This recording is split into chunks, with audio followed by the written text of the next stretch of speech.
rub on to the generations to come. Their remarkable wisdom and unity was displayed when they made their voices heard.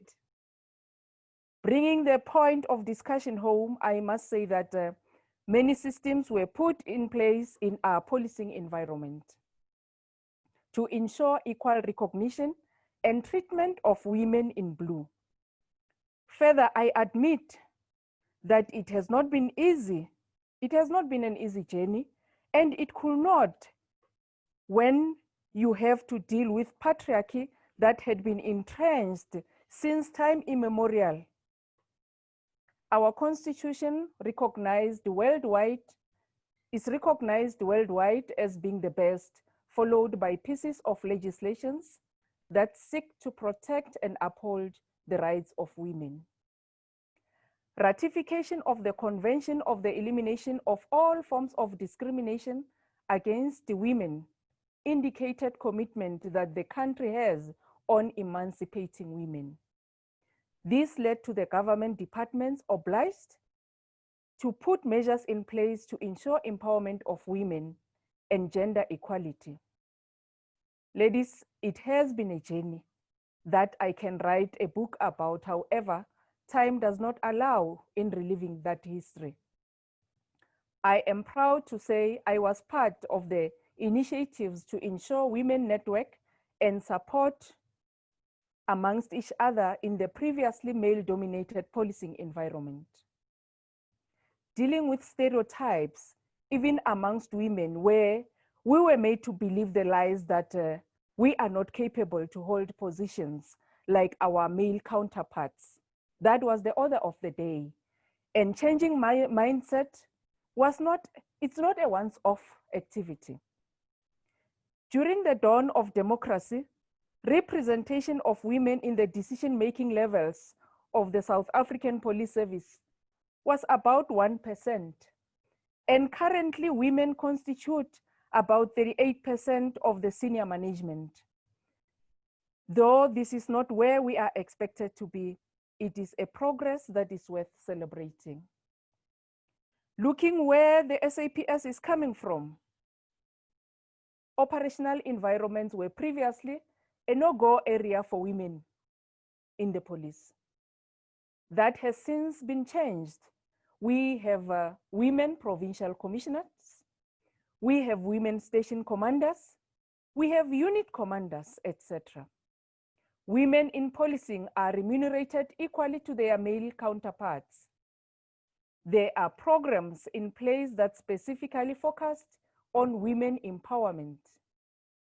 As we progress, we are well aware that the South African National Development Plan, which is our Vision 2030, stipulates targets that needs to be achieved in line with the Sustainable Development Goals, which has a country we have to achieve as part of the United Nations. In 2018, the SAPS approved a 5-year women empowerment agenda. I have a copy which I will share with Leah, and she will share with the rest of us. We developed the 5-year agenda that gives clear guidelines on how to reach our goal of women empowerment. This is a 5-year strategy to guide us all in realizing the objectives of the service as mandated by government. Our academies have a curricula that covers issues of domestic violence and how to police such crimes. The registers that are in all police stations further assist in monitoring those convicted with gender-based violence, not to see them back in the line of employ. Gender-based violence is prioritized, and SAPS have established family violence and children protection sexual offenses units to ensure that the dignity of women is maintained, even if they find themselves to be victims of these degrading crimes. Currently, our government is working on reviewing all the legislations on crimes against women and children, and to ensure perpetrators receive conviction they deserve. Ladies, my lessons learned in my journey as a police officer is that the struggle continues, and we should be committed to join hands for unity, peace, and development. Our voice must be heard, standing for the generations to come as we are going to leave our organization. A clear path to be followed must be made visible. We cannot embrace the PhD syndrome, pull her down. The connection we made with our international sisters must be kept alive. When I attended some of the IAWP conferences, I could relate that struggles of women are the same, no matter which continent you come from. And we need to embrace each other and fight the good fight. In concluding, I want to say, forward to the Gender Agenda International. Aluta continua. Thank you very much. Well, thank you so much, General. Indeed, the struggle continues. I see Alice indicating together we are strong. So the struggle continues together as women. All right, can we hand over then now to our second contributor, and that is Ms. Shazadi. Over to you. Well, thank you very much for your Excellency, Dr. Leah, for providing me the honor to participate in this prestigious event. I also say thank you very much and hi to all the distinguished participants, and a very special thanks to Ms. Jane Tonsley, who took lots of pain and efforts to organize this event. As Honorable Miss Dr. Leah very kindly has already introduced me, well, my name is Shazadi Gulfam and I am serving as a Deputy Superintendent of Police Monitoring and Inspection at Traffic Headquarters, Lahore, Pakistan. Well, I would like to start my talk from my experience as a police officer in Pakistan. Everyone knows that Pakistan is a Muslim country, so please allow me to talk on this aspect from the prestigious of roles of women in Pakistan, but also with the perspective of other Muslim countries of the world. This is because the rules in all Muslim countries are same. So the nature of solution of problems of women in these countries are same. Well, being a police officer, especially in the context of my country like Pakistan, we women police officers can definitely have a positive effect and impact on trust and confidence of our community. Ours generally a conservative Muslim society here the role of women and as a matter of fact of women in clearly defined by our religion Islam. Islams give a lots of liberties to Muslim women. In the recent past, unfortunately, the true roles women in Islam was destroyed and twisted according their own preferences by little educated or uneducated men of a special segment of our society. So the problem is that generally these roles and especially the role of women in and was defined by those uneducated and disillusioned people who themselves knew nothing or themselves were not clear what our religion Islam truly says about women rights. And I must say that the way Islam liberated women almost 1400 years ago is unprecedented human history. This true and beautiful role of women in Islam was lost on purpose in the way by unscrupulous and begonist elements in our own faith. This is and was the root of the problem of women in a Muslim country like ours. This is now that things have changed a lot for better. Women in our country are freely getting education of their own choices and joining careers of their own choices, which is near past was unthinkable. The impact on society of presence of women in almost every field is very positive and encouraging. You can now see women in Pakistan, in police, Pakistan Army, Air Force, Navy, in education department, banking sector, doctor, engineer, in district administration, and so on and so forth. In my view, general public feel more at ease when meeting a women officer for their issues. I can tell very confidently from my own perspective as women police officer that almost every time when I have interaction with public in the course of solution of their issues, they feel more at ease and more cooperative with me to resolve the issues. Secondly, in my view, presence of women in almost every field has made a balance in society more peaceful, more livable, and has definitely put our country on the path of progress and development.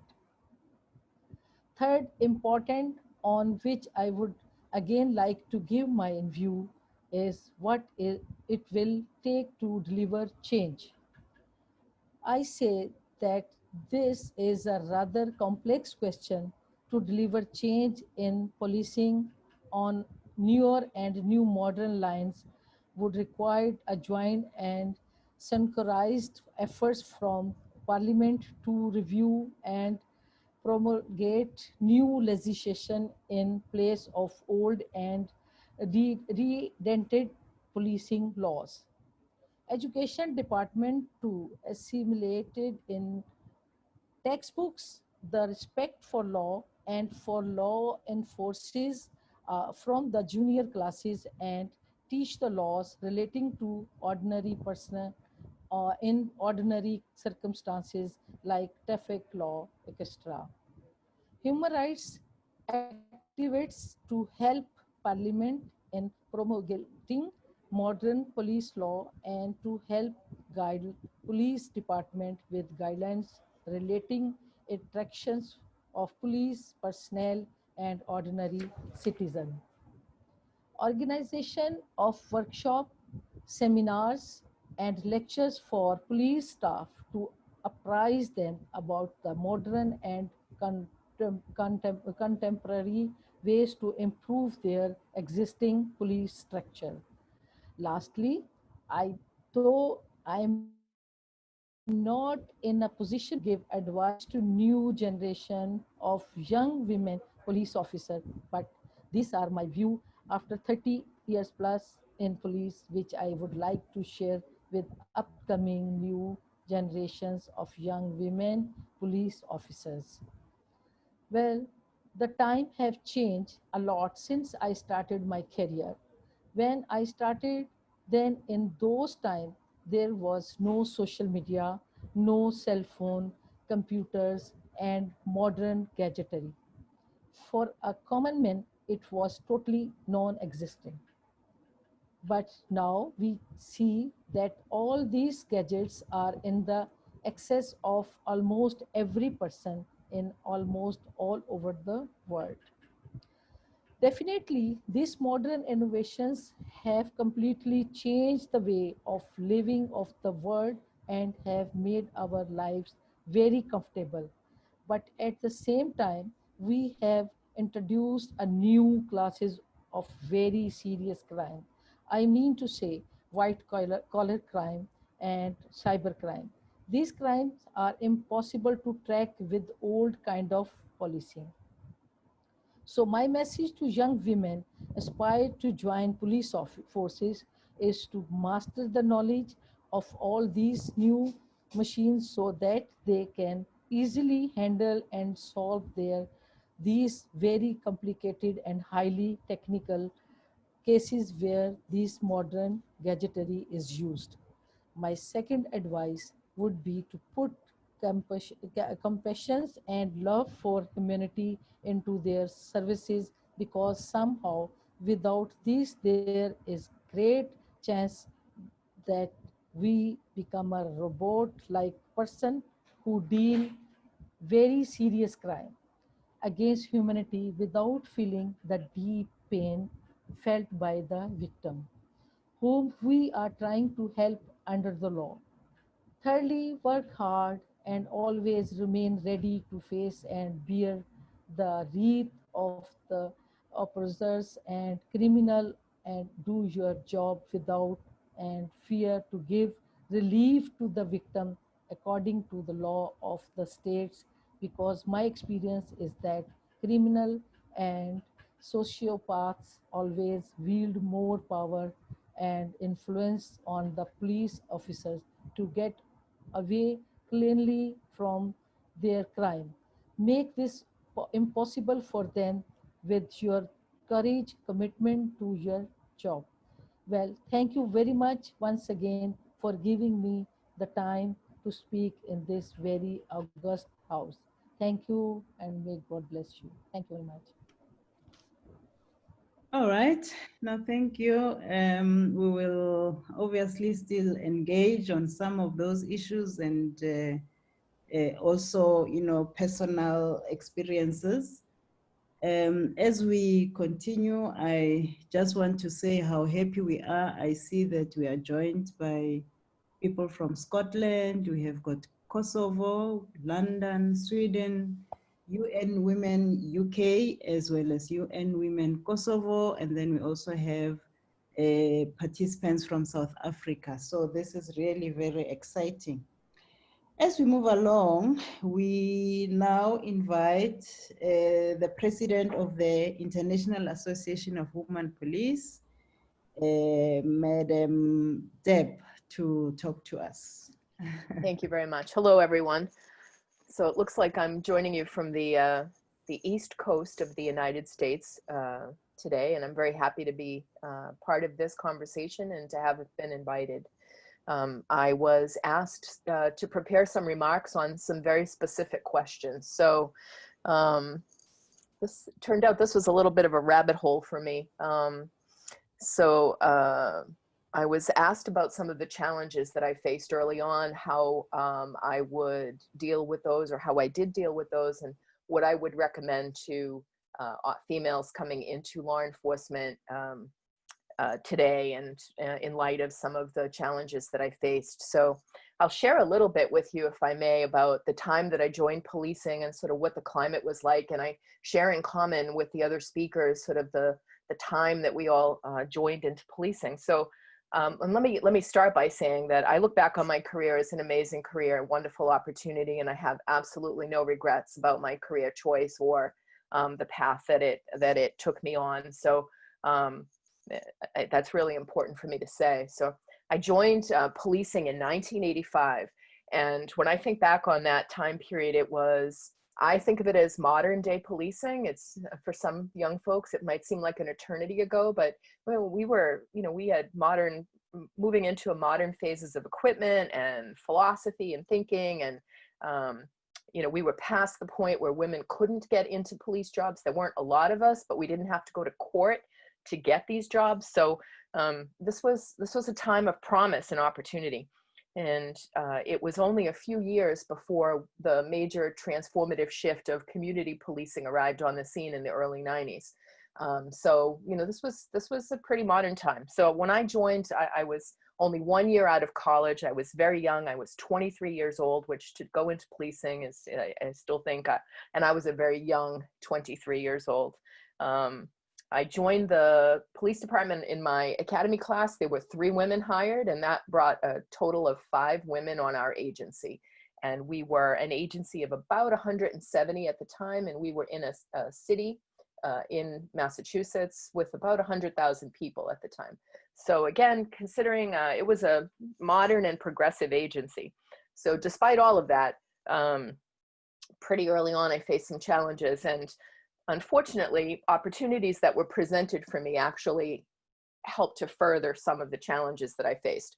So I was only on patrol. I joined the department, completed the academy successfully without any issues, arrived on the scene, worked on patrol, part of my initiation into the organization. And I was only on patrol about 3 months when I was selected as the female representative to join a brand new street crimes unit that was being formed. So as you can probably imagine, I was very excited at the opportunity, but in the culture of policing, I had not yet sort of served my time on patrol before moving on to a specialized unit. So some friction began probably to develop even right at that point.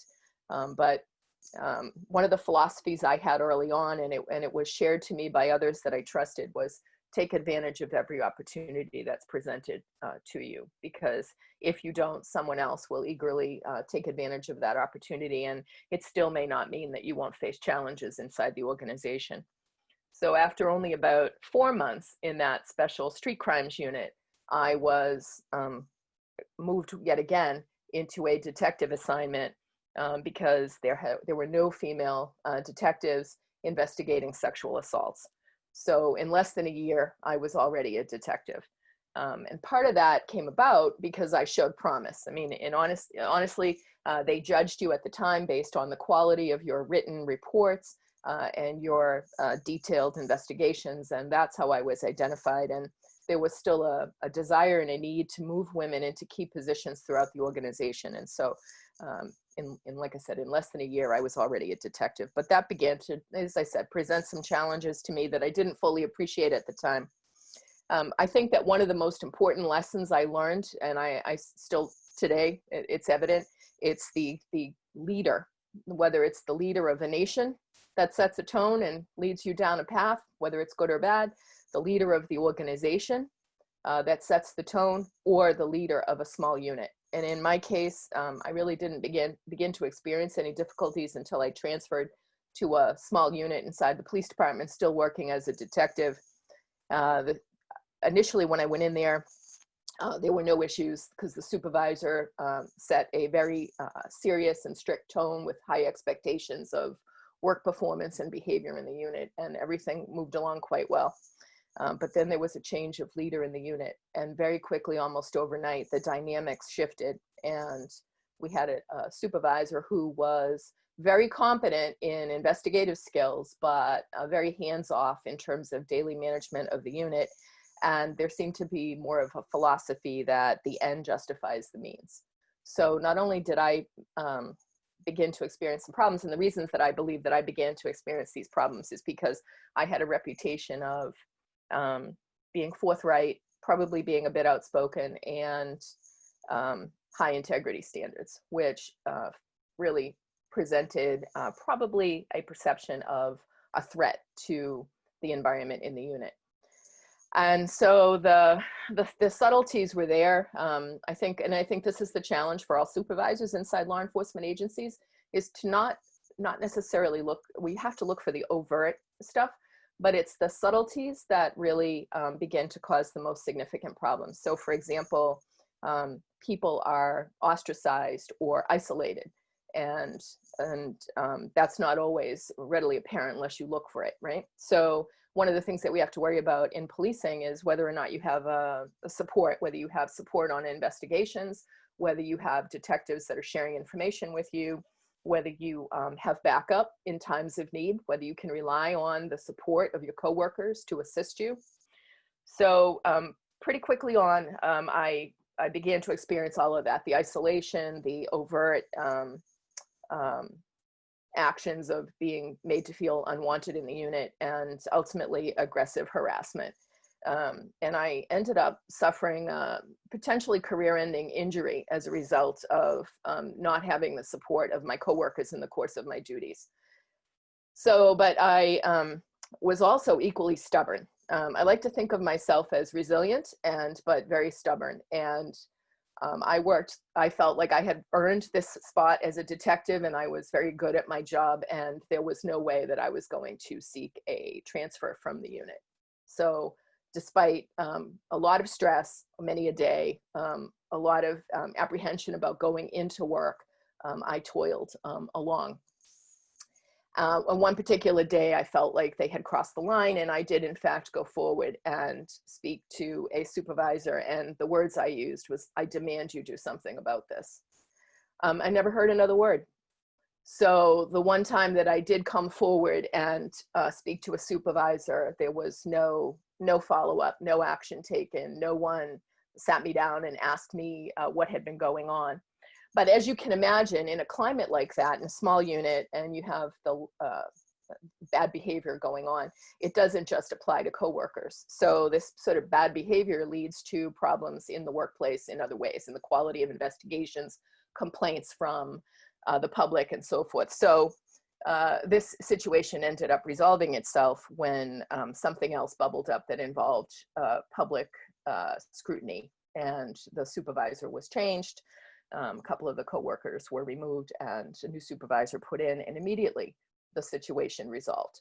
It's so relevant that the climate that's created in any kind of situation, it begins and ends with the leader, and it's just extremely important.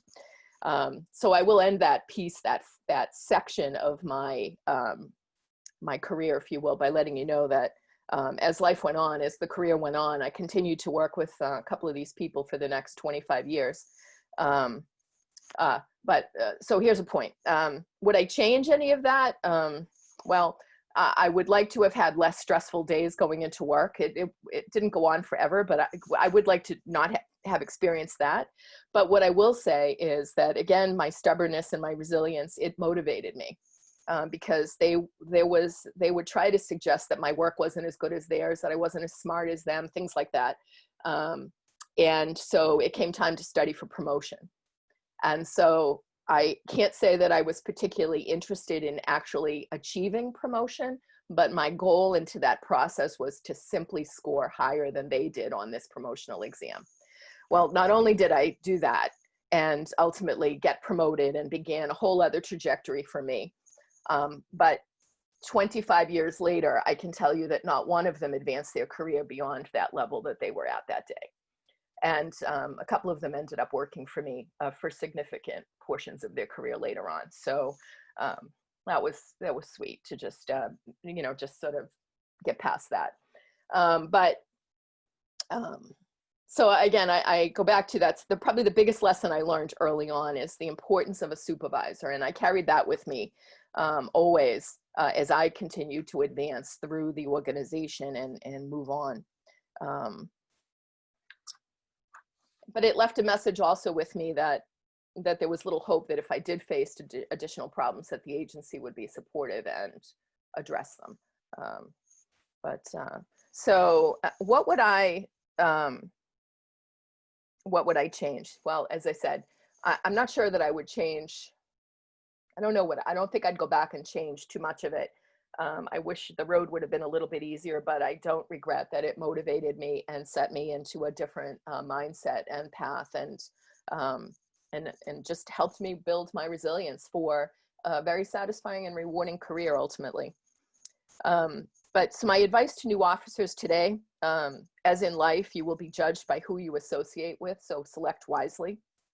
Identify mentors immediately, do the best you can. Identify some folks that show some willingness to be supportive and provide you with guidance and information. Seek them out and build a relationship early on. I chose well, and the men that I view as my mentors supported me throughout my career, even when ultimately I ended up becoming their boss. I still went to them for advice and guidance and support. Find external opportunities to build relationships, networks, and skills. volunteer with a sports team, mentoring program, social service program in a religious setting, school-based programs, etc. I think that too often people wait for opportunities to present themselves inside the organization. And I remember at one of my very first IAWP conferences sitting in on a workshop where they talked about the value of external sort of networking and building your skills. You begin to become known and have a strong reputation within the community, and that will eventually trickle back into the agency, and they may view you in a different light, but nonetheless, you have a very satisfying experience and you're building your skill set that will serve you later on. For me, that happened to me, it happened to be domestic violence education, gender-based violence. So I was invited to serve on the board of directors of a domestic violence program. I had no idea at the time what that would really entail, but what it did for me was to really bring me in at a different perspective from what traditional policing would afford. I became well-versed in all aspects of the subject, as well as the services, how the services work, availability of services, funding, budgets, etc. And it was a time when we didn't have a lot of domestic violence programs just yet in law enforcement. When the time came, I was basically, I very quickly became a subject matter expert. And so when the time came internally for domestic violence efforts, everybody would turn to me informally, and then formally, I had the opportunity to create the department's policy, unit, services. I got grant writing experience in that project, in that field.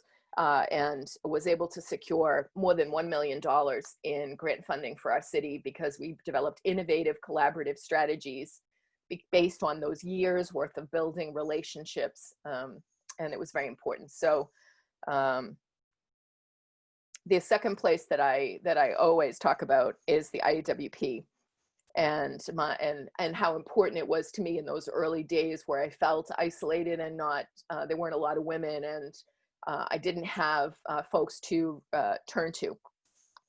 But joining the IAWP helped me to build a network of colleagues and friends around the world.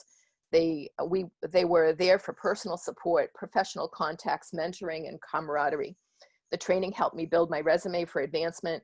It was a non-threatening collegial environment where the attributes women bring to policing were respected and celebrated.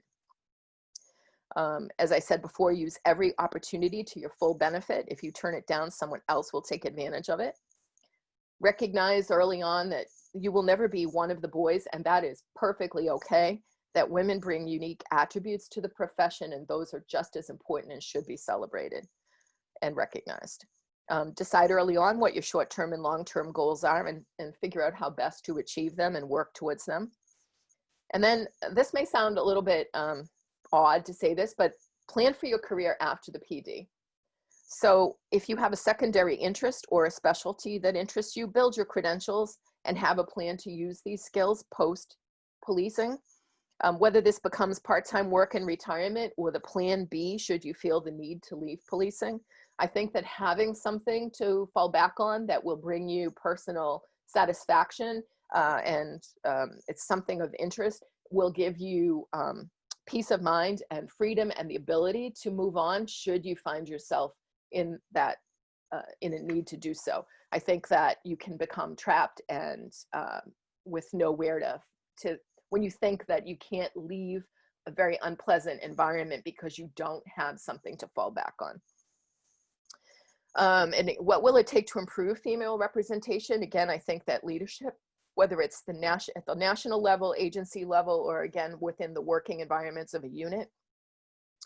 I see changes in law enforcement as being slow unless they're mandated by the courts or they're contingent upon funding. And probably the best example, again, I go back to the community policing. Community policing was completely, it was transformative, but for those old timers, it was very difficult to change the culture of policing and view the community as non-threatening. It seems like a very timely conversation in light of the current environment and how important it is and how I feel we've gotten away from community policing. And some of the reason we got away from using the words and the philosophy is because the funding stopped. And so at least in the United States, if you want to make change, you tie it to money and you mandate it accordingly. And that's really one of the ways to bring about change quickly, and to fund your mandates, right? If you want departments to do something, you've got to give them the resources and the money to do it. Again, the leader of an agency has to be committed to the concept that women bring value to the organization, that it's important to have an agency that does in fact truly reflect the diversity of the community that they serve, that this leader can't be threatened by different ideas and values, and most importantly, that the leader can't be threatened by any thought that bringing in different people who are different will threaten the culture. It occurs to me that rising stars in an organization are valued, right? And so a male officer who is an innate leader in the organization, who is showing a lot of promise, is someone that the organization values. I don't know that they value a female in the same way as a shining star, and or whether they look at the female as more of a concern or a threat to the organization. So I don't think that they're viewed equally across the genders, unfortunately, by many. I read an article just this weekend, and so I know that these are not old ideas, but I read an article and it really dismaying to me that they found that once again, the researchers that were highlighted there noted that women who are perceived to be the ones that will speak up when faced with problems are the ones that face the most problems. So again, women who are perceived to not go with the flow, or who will object to harassment or bad behavior or whatnot, are the ones that end up being the ones that are targeted most for these types of problems. And I think one of the greatest obstacles to bringing more women on is bringing more qualified people on, male or female. I think that recruiting and retaining qualified officers for the future is one of the biggest challenges facing law enforcement right now, certainly in the United States, with the calls, with the evident lack of trust in the organizations and the calls for defunding police, and a strong desire to sort of reshape the policing for the future. And until we work our way through that, I'm not really sure how you identify what officers you're looking for. And the best and the brightest officers may look for another career, right?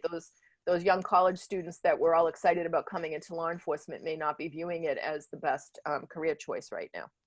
So I will stop there, but I'm happy to answer questions later. Thank you. Okay. All right, no, thank you very much. I see a lot of interesting comments on the side, but there's just one that I want to mention before I hand over to Prof. I think that's Graham that is saying that lots of the issues that Deborah is raising were invisible to me in my early years in policing. You know, I would really like to hear more about, you know, what are the issues that, you know, he is saying that he wasn't, Graham, that you are saying you were not aware of, because it is maybe an understanding of where the males are coming from that might help us to be able to reach out to them, you know, so that we don't have women suffering or experiencing all these challenges, but maybe the men are unaware. So I like that, but there's a lot of other questions as well. There's questions for the panel from Daniel, which I hope we'll still have enough time to be able to address those. Now, Prof, you have written some work on policing, and you have got, you know, a vast knowledge of issues related to policing. So I'll hand over to you now to give us your 10-minute intervention, please, Prof. Thank you very much. I'll just start my stopwatch. It's a great pleasure and honor, and I really mean it, to be part of this conversation.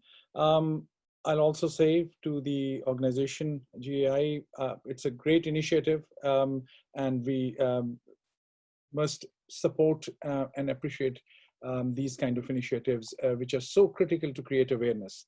So in about these 8 to 10 minutes, some of the questions that I have been given, I will try to answer these one by one, but upfront, I'll say all what we have heard from South Africa and United States and Pakistan, I mean, this is very inspiring. And this is the elements that were mentioned in all these presentations, I think hit at the heart of the matter.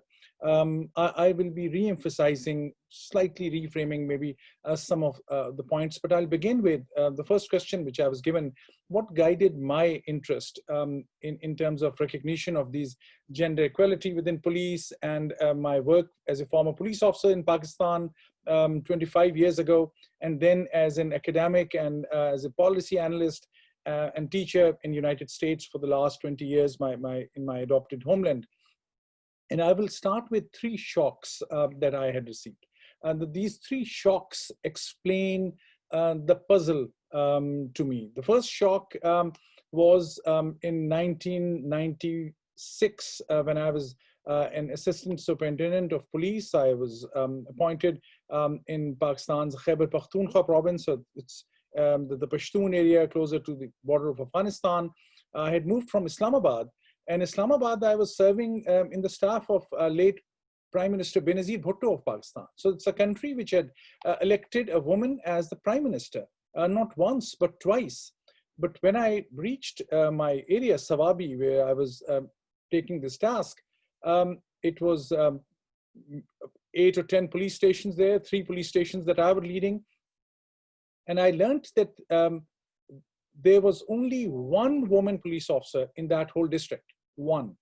The purpose of that lady was, she was again not in active service.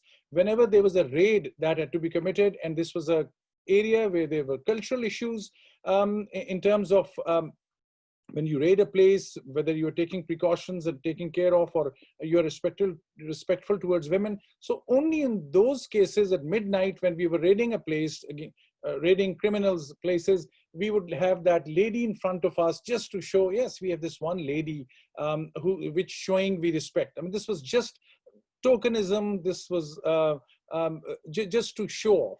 So the shock was a country which has picked a prime minister, a woman as a prime minister. And that, by the way, was not easy. There were religious clerics who had given a fatwa, religious edict, saying it is un-Islamic to elect a woman as prime minister in that country. And they had just, there was not only one lady in police, a constable, but that was widespread. That's puzzle number 1, which I faced. Puzzle number 2, or I should say shock number 2 was when, as an academic, 20 years, I moved 20 years forward in the United States now, did my PhD, was teaching. And when for the first time, I started looking at the research conclusions and findings of how women are doing in police, I was stunned to see that even in a democratic, established Western country, the percentage of police officers in police was less than 10%, 15%, somewhere maybe 20%, but the average was less than 10%. So I was slightly expecting a different thing, but then the research findings were telling us something very different. I'll just mention very quickly in one-liner 3 research findings. First, this was a study in New York which said wherever there are women police officers, there is evidence that they perform far better than men in de-escalating violence. Number 2, wherever there are relatively more women in police, relatively more means they are 10% or 15%, not 50%. Wherever there are 10 to 15% women in police, the complaints about excessive use of force decrease. They decline significantly. Third, wherever there are, again, women are well represented, again, under 20% by international standards, these are the places where women victims feel far more comfortable to come and report these cases. So this was the second puzzle.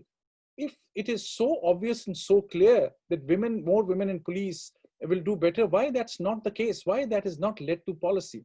And last but not the least, also in developed states, and I'm talking about United States, UK, France, Australia, why in the national security arena, women, despite being excellent academics, excellent police officers, why they have not reached at the higher levels of national security decision making.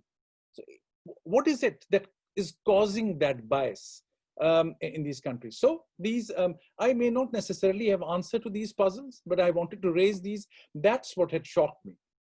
What I'll move on and try to answer this. So what's my advice? What we do about it, especially to young police officers, others, men and women? I would argue that we have to be very clear about our wordings and ideas. Gender equality versus gender balance versus tokenism. So gender equality is something I can understand. Gender balance, what do you mean? Balance may be different in Russia than in China than in Saudi Arabia.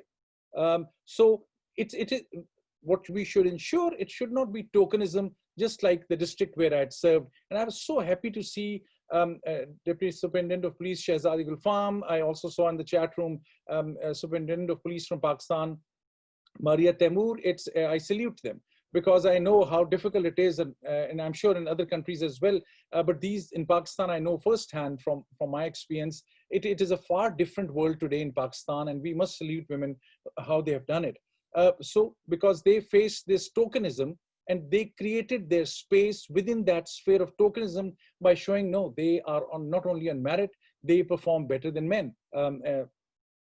So the second point within the advice context is, it's this imbalance and inequality is not only bad for show or policy, it is counterproductive. That has to be, because otherwise people would say we are doing a big favor to you. We are being very nice by giving a certain element of or a quota. It's not a battle for quota, which is the case in many countries. I should say most countries. So it is about that this imbalance or inequality is actually counterproductive to rule of law, to justice, and to representative form of government. And this is linked to the ideas which we heard today. We must push for not only recruitment, but also promotion. I was looking at some cases for Israel, for example. There were 30% women are in police force in Israel, but there was none who could reach, it may have happened now recently, but a few years ago, there was no one who reached a rank of a brigadier general or upper than that. The point I'm making, it's not only about recruitment, it is about their promotion and getting to the higher leadership positions. And it is about also professionalization opportunities. If you're getting women, not providing them opportunities, so it's a struggle and battle at every stage. So each one of these are very important stages of a push for equality in this case. What will it take to, I know I have hardly a couple of minutes left. What will it take? I think it will take public awareness. It will take activism, and because the biases are very entrenched across religious political divides. It's not an East or West issue or a religious issue. These patriarchal instincts show their ugly face in a great sophisticated way across societies. That has to be internalized, because this explains why South Asia is a great example. Sri Lanka, Bangladesh, Pakistan, India, 4 countries, all 4 countries elected women as prime ministers. But how many women are normally there as ministers of defense? None of these countries. How many countries picked Ministry of Interiors, who are the head of the chiefs of police? None. So politically is another matter, but these things, the policy at the top had not gone to the roots in these countries, and that's what we are trying to figure out. Why is that the case? South Africa is a great model. I would say other than, of course, Nelson Mandela and his worldview, that explains us how to fight such imbalances. I would argue Martin Luther King, when he had said injustice anywhere is a threat to justice everywhere, that's the model. And South Asia in a different sense. So what's the greatest obstacle? I just take hardly a minute or so. And I was thinking, how should I put it? It's a very hard question. So we have talked about to empower and enable women, but what's the biggest obstacle? And I was thinking cultural, is it religious, is it development related? Is it ignorance? And I thought it's a combination of these: ignorance plus educational inequality plus cultural biases plus religious bigotry. However, how to really, in a nutshell, if I have to say, what's the biggest obstacle to this creating gender balance and equality? I was thinking it's the societies which have more sense of humanity in them, societies which have more empathy, combined with rule of law, some semblance of rule of law. What then comes to the crux, and I end it with that, I think the biggest obstacle to these reform or more inclusion is countries where there's an element of arrogance, where there's an element of racism, and where there are these elements of authoritarianism. These are the biggest obstacles. So it's a much broader issue than we think. Thank you very much for this opportunity. Wow, thank you so much, Prof. I must say, I had a question that I was gonna pose to Deb, but which you answered nicely, because she said women bring value to the organization. And I'm really glad that you managed to answer those questions as if you and Deb had discussed your input. So that's wonderful. All right, as we move along, then we will be giving Ellie an opportunity. I just wanted to highlight two other comments that I saw here. Figile was saying that we need to fight for ourselves as women, and we must press forward and never give up. And then there was someone whose name I couldn't see, it is just a number, that said that stubbornness is not a bad attribute for women, to be able to proceed in a male-dominated environment. So these are really interesting contributions and comments that we are getting. All right, then from Gender Agenda International, we have got Miss Ellie. Over to you now, Ellie. Thank you, Jane. Thank you, Leah. Yeah, first of all, just to say a fantastic and a huge thanks to everybody. This is really exciting. And very quickly, I just wanted to share that I am one of the founders with Jane of Gender Agenda International, and actually really chance to celebrate because we developed the concept in Pakistan. So wonderful to have friends from Pakistan here today. And the significance for me was in November 2014, October, November, and I had retired in September 2014. I was invited to speak, and really interesting that throughout my career, which I can relate very much to Debbie and Shazadi and others in terms of their career stories, and had been playing some very significant roles in terms of leading women's organisations within policing. But it had suddenly struck me, and it was almost that leaving the uniform behind and moving on to something new, that actually one of the significant issues here is that women in police represent the status of women within communities. And what really brought that home to me was thinking back to some years before in the UK and an inspection report into community policing following the murder of Stephen Lawrence. And Her Majesty's Inspectorate of Constabulary actually said, and there was a discussion about institutional racism. And it was actually about, if bias exists within the organisation, then that is how you're going to deliver a service.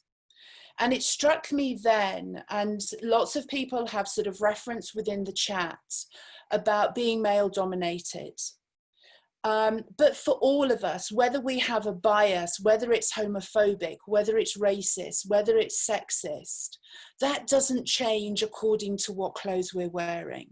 or what time of day it is, or whether we're sitting at home with our families, whether we're out socializing with friends, or whether we're wearing our commander's uniform. So that for me was something that really struck. And I remember probably that was, you know, one of the opportunities of speaking that I really enjoyed most. And for some reason, it actually felt quite liberating.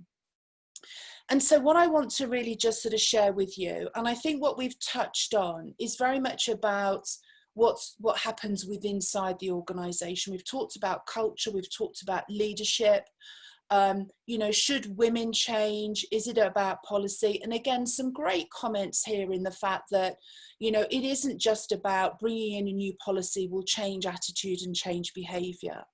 And I'm sure if we asked all of the UN colleagues here, the amount of effort and money and time that's been invested to ensure that countries around the world have the legal frameworks in place. And yet still it doesn't change things. So what I want to share with you is what my experience has been in terms of the service delivery.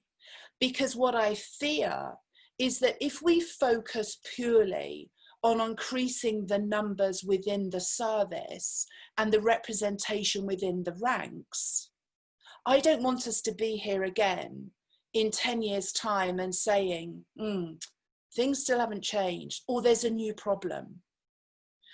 And the experience and the real sort of, if you like, sort of light bulb moment for me was spending time working in Kakuma refugee camp in Kenya, where there are almost 200,000 people, the majority of them women and children, and they have fled either conflict, poverty, or humanitarian crisis. So whether that's floods or whether it's any kind of natural disaster. And what I observed is here we brought together 14 different nationalities, and then multiply that by clans, by different tribes, by different groups and status within those different societies. But somehow most of these different countries and communities were able to live together. But the thing that really struck me is that women continue to be raped, women continue to be violated, children continue to be cut, girls continue to be married. And I just couldn't fathom this out as to they have fled conflicts, they fled disaster. All that's happened is that that problem has just been relocated to some new geographical coordinates. And I just couldn't understand why. And then I actually realized that actually nothing had changed, because what they brought with them was the cultural tradition and societal values and norms that they had grown up with. And so literally as they crossed the border, and many of these women have been raped along the way, but as they crossed the border, nobody actually stopped and said, now things are going to change. They didn't say to the men in the family, those social traditional norms are no longer accepted. And so for me, what it was about we needed to be better at understanding the complexity of problems. And if we all think about it, and lots of people here have got experience at senior levels within organizations, and what we focus so much on is the budget, is the performance indicators, the pressure to succeed, the pressure to do better than somebody else, given the chance to take on a new initiative. And yet what that doesn't give us is the time to really understand it, and to understand it from different perspectives.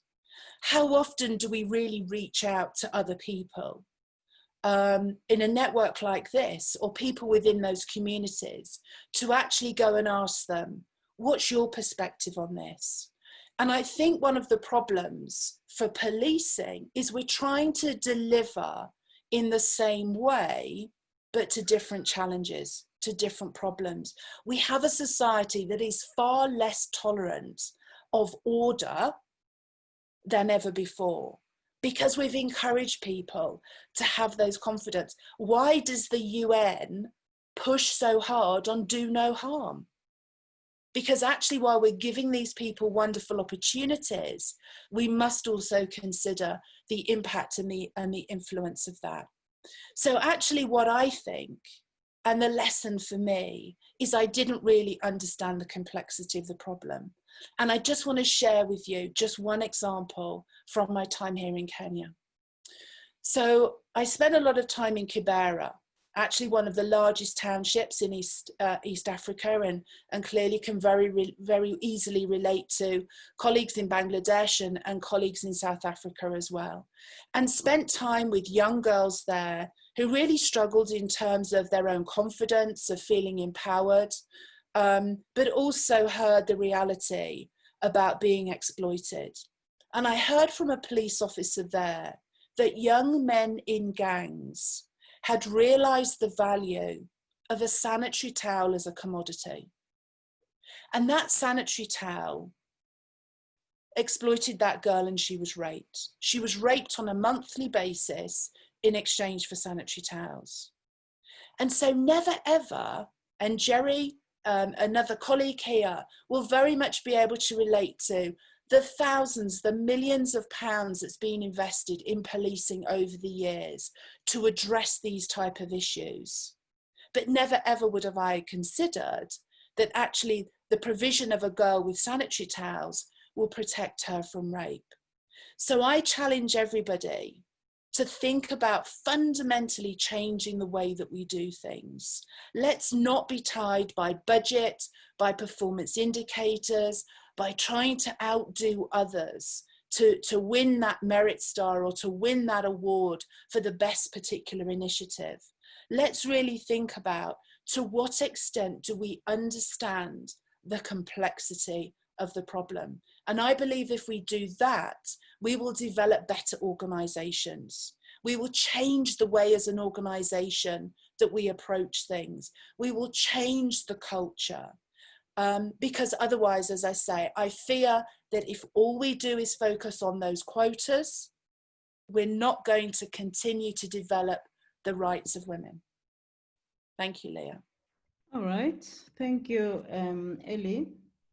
I think it is clear that there is definitely a need for culture change, and also to make sure that whatever efforts and initiatives that are out there, they do include men, you know, because we cannot have solutions about issues that I almost want to say the majority of these issues arise out of the behavior of men. So we cannot have solutions without involving the men. Now, while Ellie was speaking, I was wondering to say, but from the police, as the police, what is the role that the police can play to help liberate communities, you know, to help liberate the women in the community, apart from the obvious role of crime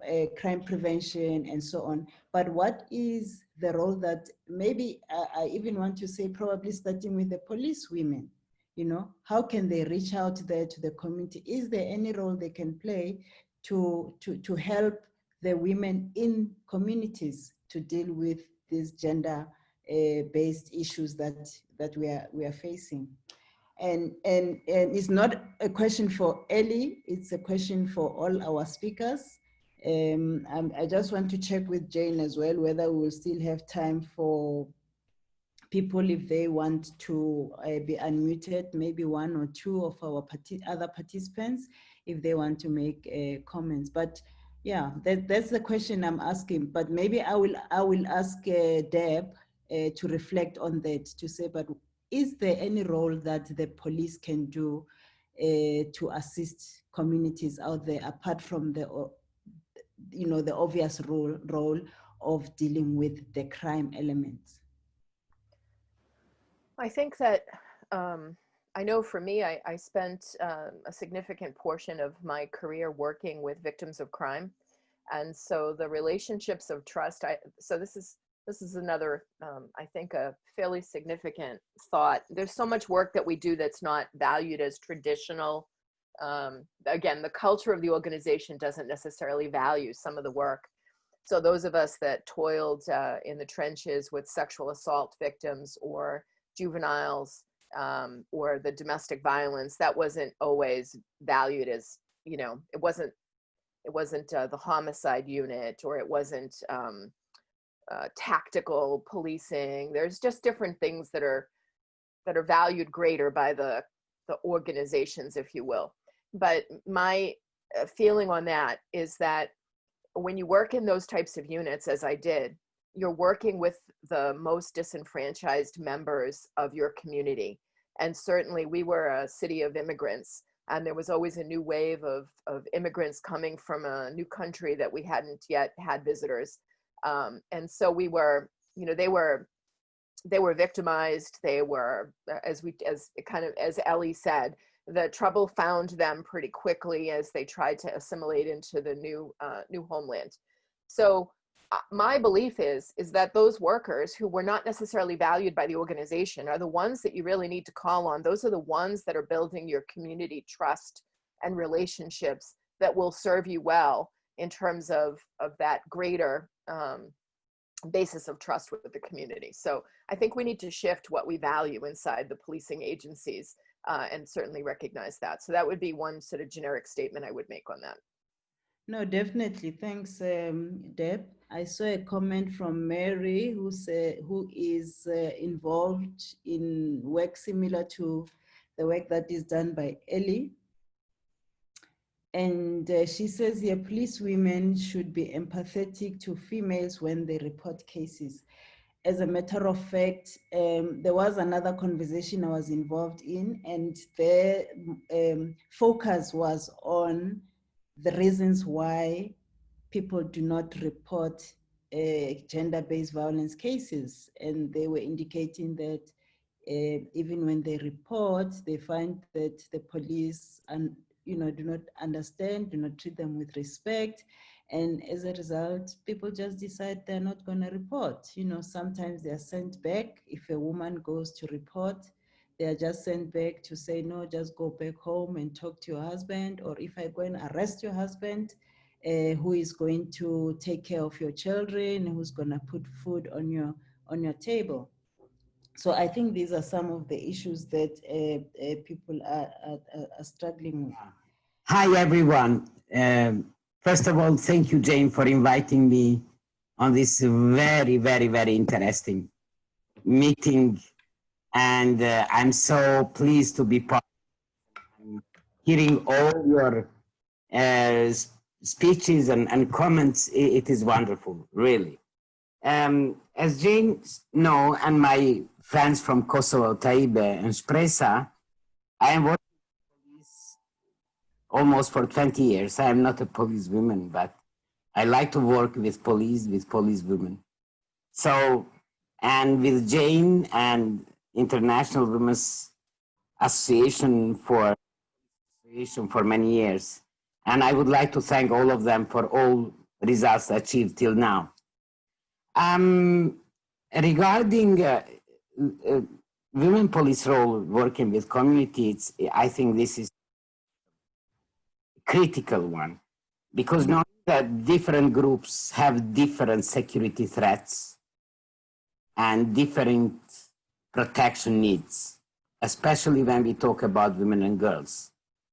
Being near to the community, especially focusing on women and girls, is very important to find out which not only the group but also individuals, that they have different protection needs within the house and outside of house. So it is very, very important indeed having more women working closely with community, with women and girls, and finding the way how to support them.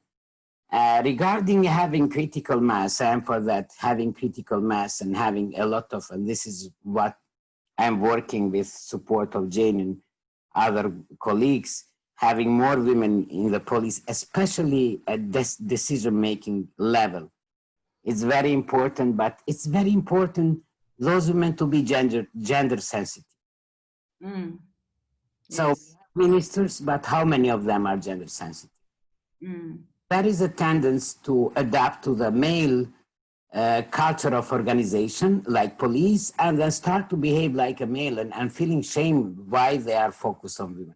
So this is very important also to really to highlight that women police should be supported. Solidarity between women police should be very strong, but also solidarity between police, if you also find colleagues, men colleagues to support, but mainly to start with solidarity between women police and see. Oh, I would like, I will use this opportunity just because I heard and I thank you so much, and especially Deborah for her speech. It was so enthusiastic, and for all of you that you, but it's very important to know that, having like spending energies only on policy at policy level and not finding the way how to create mechanisms that will translate in practice these policies. Mm. And that's involve financial support, of course. That because all the time, in my experience, there is an excuse. Yes, we would like to do, but we don't have enough budget, So this is something that we need to be focused in order to move forward. And then culture of organization must be changed. It should be suitable to women. And this is happening. It's still made dominated and sometimes supported by female police women, female police, to continue in that way. So that it should be, if we are targeting the last stake are safety of women and girls and whole community. But when we talk about police women, they should focus on women and girls, then it's 50% of community. Then it should be also the environment that need to be created. And that could be changed, I believe, and I agree that leadership is very, very, very important. And having more women, gender sensitive, in this kind of position, decision making, this could be changed. And thank you for your wonderful, wonderful work. Thank you so much. All right, now it's a pleasure.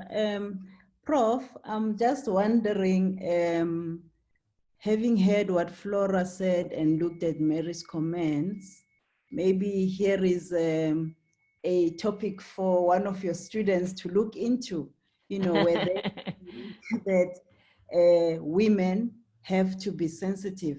In many police institutions, or maybe, when this thing of bringing women into institutions in leadership positions started, you would find that the women were mostly in the units dealing with youth, units dealing with sexual offenses and so on.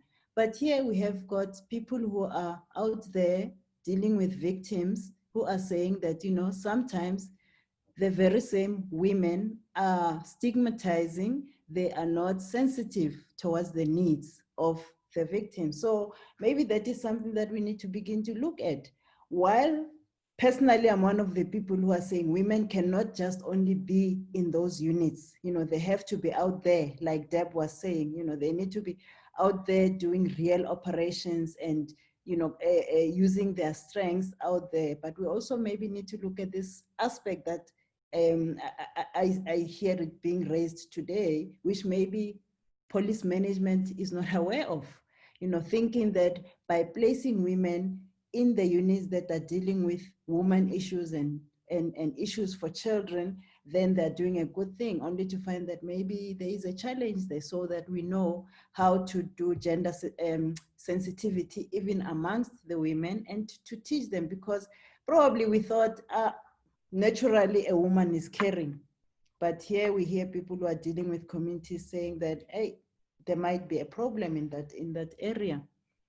That's so true, and I'll just take hardly a minute to respond to this. I think this is another core issue, and this largely happens when we create these boxes that, okay, as you have rightly mentioned, these is women have, we generally think they have specialization for something based on being a woman.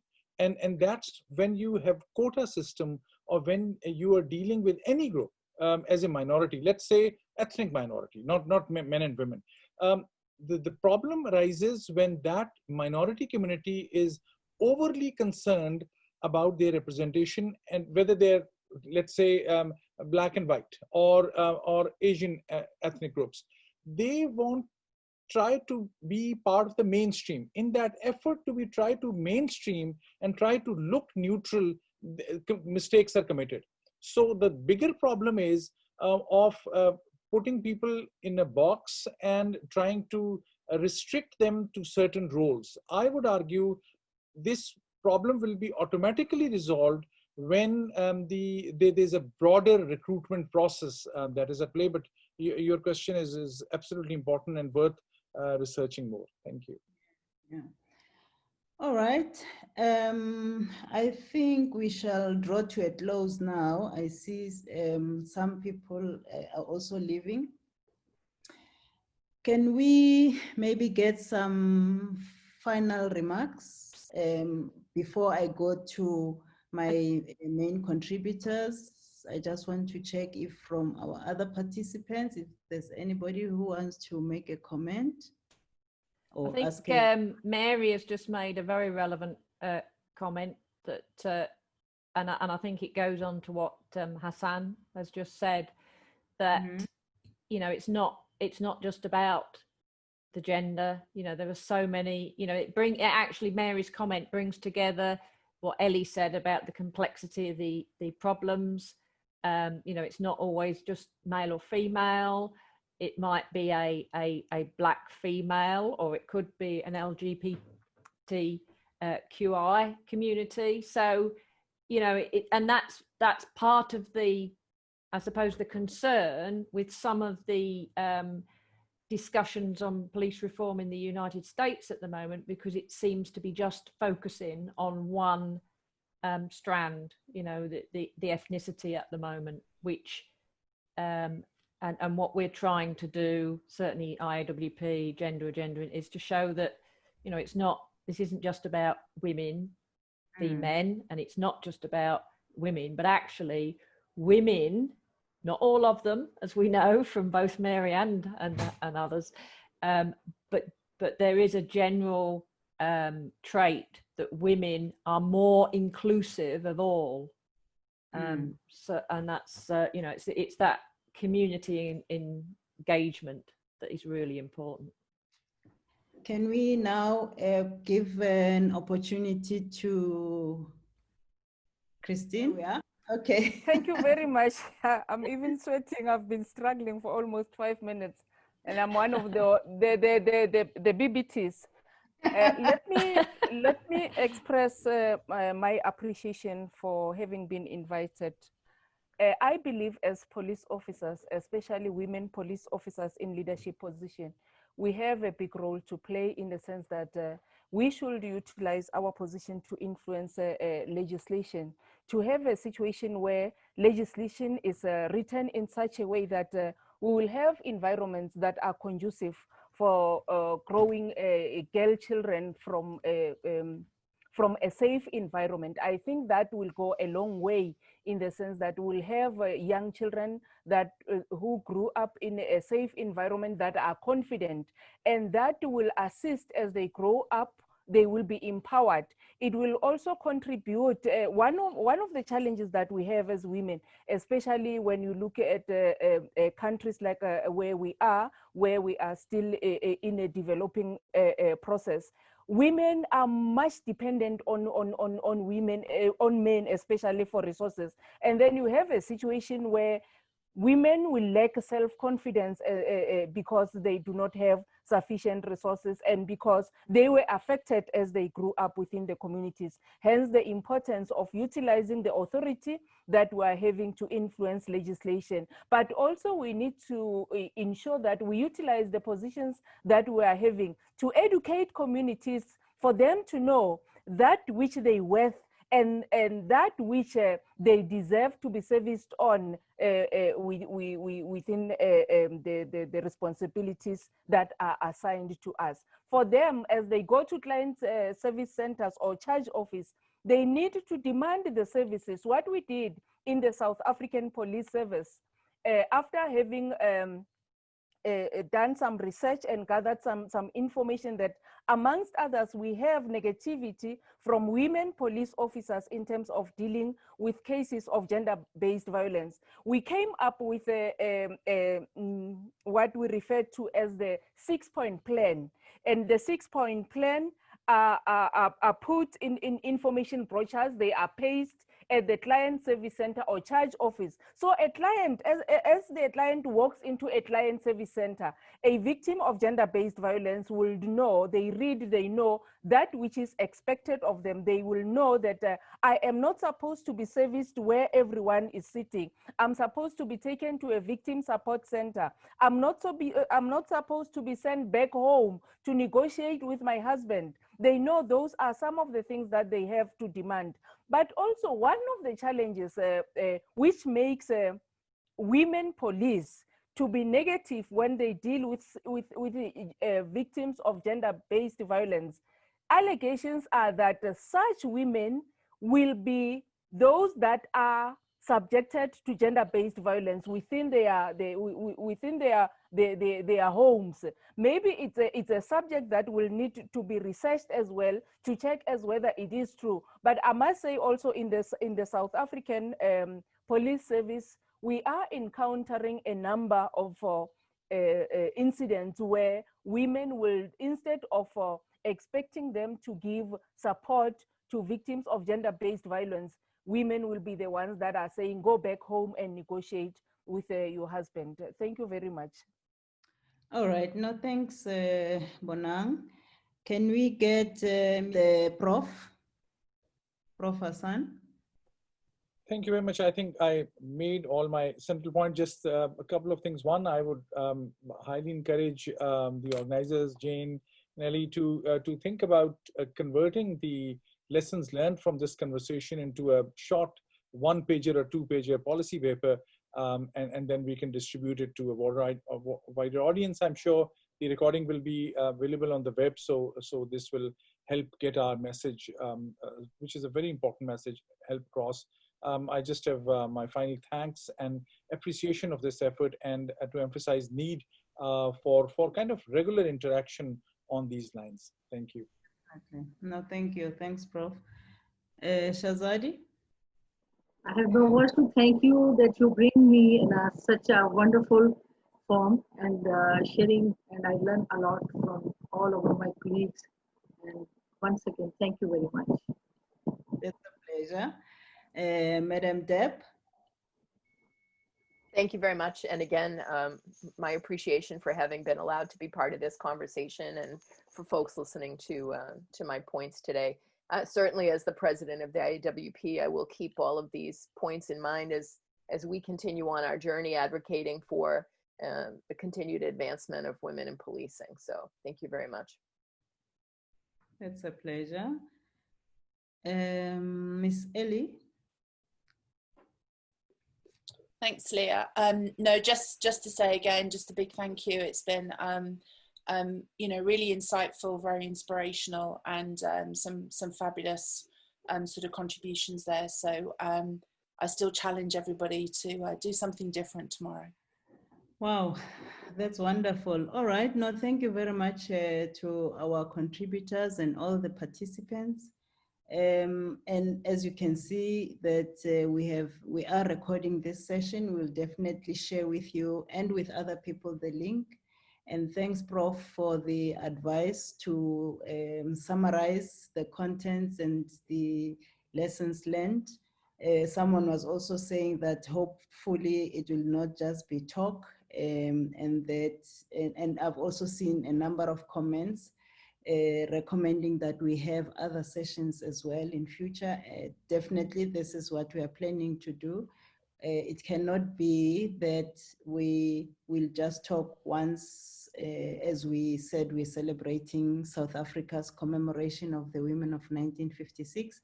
it cannot just be an event, a flare for this month, and then it doesn't happen again. This is the meeting of minds that we want to continue with, and hopefully even in future when we invite you to participate, you will participate and be, we want those great ideas that we can use to improve the lives of not only women in one country, but we reaching out to each other. I think Shazadi spoke about the importance of technology. Much as we most of us struggle with technology, we are appreciative, that even out of the challenges that we are having now, the COVID-19 that the whole world is struggling with, something like this came out, that we were able to get together and through the use of IT and have a conversation about this very important topic. So thank you very much, everyone, for joining us. We will definitely keep in contact, and take care of yourselves. Stay safe. Until next time. Thank you. Thank you very much. Okay. Bye. Thank you. Thank you. Bye-bye, everyone. Bye.